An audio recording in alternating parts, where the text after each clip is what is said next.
Ha? Lola, kung magbibigay ka ng message para kay Daniel tsaka kay Nathan, ano sasabihin mo? Ha? Hindi nga. Nag-iwalay na ba yun? Ha? Si Lola, bilis bago kita picture. Nag-away pa yun. Ano yung asawa niya? Si Katrina. Oo, hiwalay na ba? Mm. Pero ano, hindi pa sila nagpapaaral. Yung pala,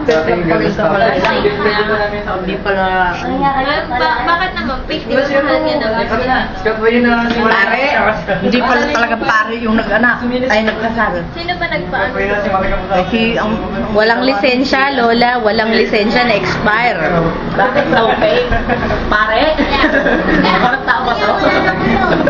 Ano pala? Kaya fake ang kasal nila. Gusto niya ipakasal, magpakasal sila. Kaya di niya naman mahal si Nathan eh. Mahal ka si... Ano pa ang isa? Daniel. Daniel. Lola, paano nga kung anong bibigyan mo ng mensahe si Nathan, ano sabi mo kay Nathan? Walang yan.